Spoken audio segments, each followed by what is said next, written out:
Welcome to CP classes. तो next set of 5 questions for UP PCS prelims आज हम discuss करने वाले हैं। पहला क्वेश्चन क्या है आपका, अगेन डायरेक्ट क्वेश्चन है ये कि विच ऑफ द फॉलोइंग डिपार्टमेंट्स जो प्रिपेयर करते हैं national indicator framework progress report जो कि sustainable development goals in Uttar Pradesh के लिए रिस्पॉन्सिबल है।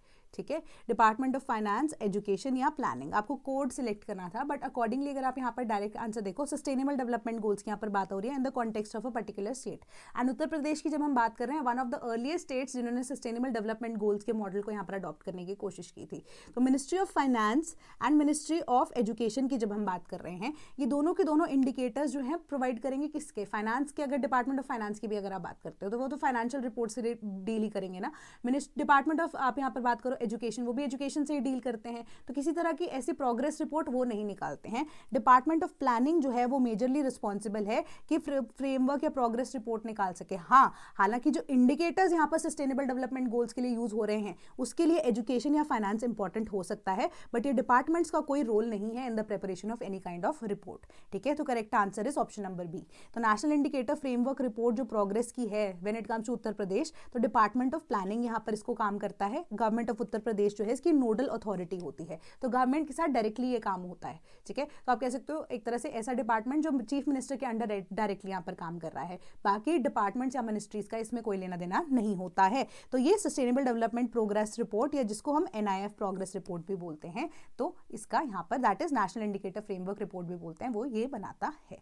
देन नेक्स्ट आपका क्या है, with reference to isotopes which of the following statements is are correct. तो आपका बेसिक साइंसेस से क्वेश्चन है, 6 या 7 के NCERT जो इसके अंदर कवर किया जाता है कि एटम्स जिनके आइडेंटिकल एटॉमिक नंबर्स हैं but different atomic mass numbers हैं, उनको हम आइसोटोप्स बोलते हैं। दूसरा है protium, deuterium and then tritium are isotopes of carbon. ठीक है, तो यहाँ पर आप ये देखो कि आइसोटोप्स का मतलब जनरली यही होता है कि आइडेंटिकल एटॉमिक नंबर है, ठीक है, बट उनका एटॉमिक मास जो है वो डिफरेंट होता है। ऑब्वियस सी बात है, डायरेक्ट आपकी डेफिनेशन NCERT से ली गई है, इसको तो आप बिल्कुल चेंज नहीं कर सकते। ठीक है, तो अब हम यहाँ पर कार्बन के आइसोटोप्स की बात कर रहे हैं, तो हम जनरली ग्रेफाइट, डायमंड ये सब कुछ पढ़ते हैं, बट ये प्रोटियम, ड्यूटेरियम एंड ट्रिटियम जो है आइसोटोप्स ऑफ कार्बन नहीं है, आइसोटोप्स ऑफ हाइड्रोजन है। ठीक है, हाइड्रोजन के ये आप कह सकते हो ये आइसोटोप्स है। एंड ये क्वेश्चन आपको पूछे जाने के पीछे का रीजन भी मैं बता दूं, क्योंकि जनरली ये जो सेकंड स्टेटमेंट है ना आपकी, ये न्यूज़ के अंदर भी थी।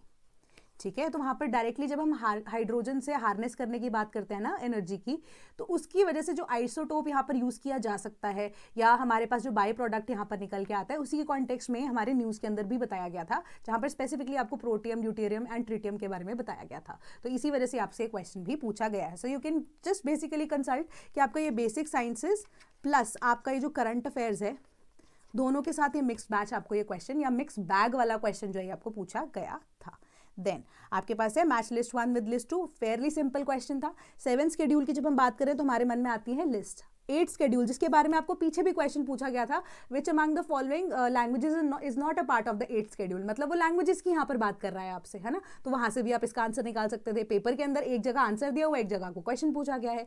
9 शेड्यूल की बात करते हैं, जनरली हम इसके बारे में नहीं पढ़ते हैं, बट सबसे पहले जब हम बात कर रहे हैं फर्स्ट कॉन्स्टिट्यूशनल अमेंडमेंट की, तो 9 शेड्यूल की बात करते हैं हम, जहाँ पे जमींदारी को अबॉलिश किया गया था। ठीक है, एंड 10th शेड्यूल तो हमेशा से ही पिक्चर में रहता है, जहाँ पर हम क्या करते हैं, डिस्क्वालिफिकेशन की, एंटी डिफेक्शन लॉ की, एंटी डिफेक्शन एक्ट की यहाँ पर बात कर रहे होते हैं। तो 10th का आंसर जो है, 10th जो है वो हमारा 2 के साथ जाएगा, 7th जो है हमारा 3 के साथ जाएगा, 7th schedule union and state and concurrent list, and 8th जो है हमारा लैंग्वेजेस के साथ जाएगा, 9th जो है हमारा किसके साथ जाने वाला है, वैलिडेशन ऑफ सर्टेन एक्ट्स और रेगुलेशंस। ठीक है, तो हमारा यहाँ पर A with 3 A and B के लिए था, C एंड D आप एलिमिनेट कर सकते थे। देन 8th शेड्यूल जो है हमारा, then languages 3 and 1 second point तक भी ठीक है। देन 9th शेड्यूल में हमारे पास 4 आना चाहिए, तो करेक्ट आंसर आपका ऑप्शन नंबर यहाँ पर B बन जाता है। ठीक है, आई होप आपको ये चीजें पता होंगी। Then which of the following sites were obtained by the British East India Company under the treaty of Sugauli in 1816।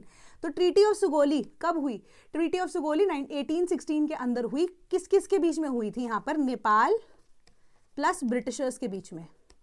ठीक है। तो अब आपको बता दूं कि जो ब्रिटिशर्स हैं या जो इवन नेपाल वाला रीजन भी है ना, नेपाल के अंदर अब क्या है, अपनी खुद की अभी भी, इवन कि वहाँ पर राजा हैं, ठीक है, वहाँ पे अभी भी राजा अगर एग्जिस्ट करते तो बहुत पहले से ही उनके एम्पायर यहाँ पर एग्जिस्ट करते थे, ठीक है। तो ब्रिटिशर्स जो हैं दोज वर फॉरेनर्स जिन्होंने इंडिया की तो एरिया को यहाँ पर लिया ही लिया, बट उनकी लड़ाई अब अपने पड़ोसी मुल्क के साथ भी यहाँ पर उस टाइम पे हो गई, यानी कि नेपाल की जो एरिस्टोक्रेसी थी वहाँ पर उनके साथ हुई। तो अब उनका जो लड़ाई है उसकी वजह से अब नेपालीज जो आर्मी थी वो हार जाती है, एंड फाइनली 1816 के अंदर हमारी ट्रीटी ऑफ सुगोली साइन होती है। उसके अकॉर्डिंग ये पूछा गया है कि कौन सी रीजन्स हैं जो कि सीड की थी, मतलब दी गई थी नेपाल के द्वारा to British East India company. Direct question है, आपसे कुछ यहाँ पर एक्स्ट्रा नहीं पूछा गया है, ठीक है। तो यहाँ पर आपका करेक्ट आंसर है ऑप्शन नंबर सी, कि जो ट्रीटी ऑफ सुगोली है British East India company and kingdom of Nepal के द्वारा यहाँ पर साइन की गई थी 1814-1816 के बीच में जो लड़ाई हुई है। तो नेपाल ने सीड की several territories to the British. कौन सी जो ब्रिटिशर्स के द्वारा एक्वायर की गई थी, those were Ranikhet and Nainital. तो यहाँ पर ऑब्टेन्ड बाय द ब्रिटिशर्स पूछा गया है आपको वर्ड, ठीक है, नैनीताल एंड रानीखेत, ठीक है। तो ये कुमाऊं रीजन्स के अंदर आती है स्पेसिफिकली, एंड इसको सीड किया गया था नेपाल एंड कंपनी के द्वारा थ्रू दिस ट्रीटी।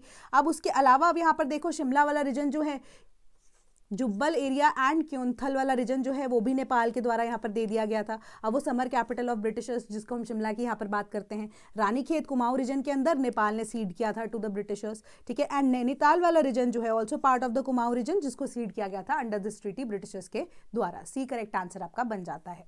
देन स्वलंबिनी की बात कर रहे हैं, women entrepreneurship programme for the north east is launched by which of the following ministries? Ministry of skill development and entrepreneurship, ministry of women and child development, ministry of micro small and medium enterprises, ठीक है, enterprises. तो अब कौन सी है स्वलंबिनी app की जब हम बात कर रहे हैं, स्कीम की बात करते हैं, वो विमेन एंटरप्रेन्योरशिप की बात की जा रही है यहाँ पर, ठीक है। तो यहाँ पर करेक्ट आंसर हमारा ऑप्शन नंबर ए ही, मतलब फर्स्ट स्टेटमेंट ही हमारी करेक्ट बनती है, मतलब ऑप्शन नंबर डी हमारा करेक्ट आंसर है। क्योंकि जब आपको ना मैं एक सिंपल सी बात बताती हूँ, ministry of women and child development से रिलेटेड जब आपको कोई भी ऐसी आपको लिखी दिया एंटरप्रेन्योरशिप से रिगार्डिंग है ये, ठीक है, वुमेन एंड चाइल्ड डेवलपमेंट के रिगार्डिंग कोई भी ऐसी स्कीम होती है ना, वो थोड़ी सी सोशलिस्ट इन नेचर होती है, ठीक है। सिंपल सी मैं आपको आइडिया या ट्रिक बता रही हूँ यहाँ पर कैसे, क्योंकि एंटरप्रेन्योरशिप में यहाँ पर पैसे का लेन देन की बात की जा रही है, एंड हमारे पास जो स्कीम्स निकल के आती है वो सोशलिस्ट इन नेचर होती हैं। ये अब आपके ऊपर एंटरप्रेन्योरशिप वाली जो स्कीम है वो किसके इकोनॉमी से रिलेटेड, थोड़ी कैपिटलिस्ट जो है स्कीम हो सकती है ना, तो उसके accordingly women and child development scheme जो है वो यहाँ पर नहीं आती है। Micro small and medium industries की बात यहाँ पर नहीं की जा रही है। नॉर्थ ईस्टर्न रीजन क्या है, नॉर्थ ईस्ट से रिगार्डिंग है ना, नॉर्थ ईस्टर्न रीजन के अंदर आपके पास बेसिक अभी अमेनिटीज प्रोवाइडेड नहीं है, या पहले सेल्फ हेल्प ग्रुप्स बनाओगे, ठीक है, उसके बाद जाके आप एंटरप्रेन्योरशिप की बात करोगे, तो पहले ही वहां पर आप एंटरप्राइजेस थोड़ी बनाने बैठ जाओगे उन लोगों के लिए, पहले उनको बेसिक स्किल जो है वो तो सिखाओगे, धीरे धीरे करके उनको सप्लाई चेन के साथ जोड़ोगे, फिर जाके आप micro small and medium enterprises की बात कर सकते हो। तो ये भी यहाँ पर एग्जिस्ट नहीं करता है, या तो ये लंबा प्रोग्राम होता कोई तो बात समझ में आती, ठीक है, वो चीज भी यहाँ पर नहीं है। तो करेक्ट आंसर हमारे पास ऑप्शन नंबर डी नजर आता है, ठीक है।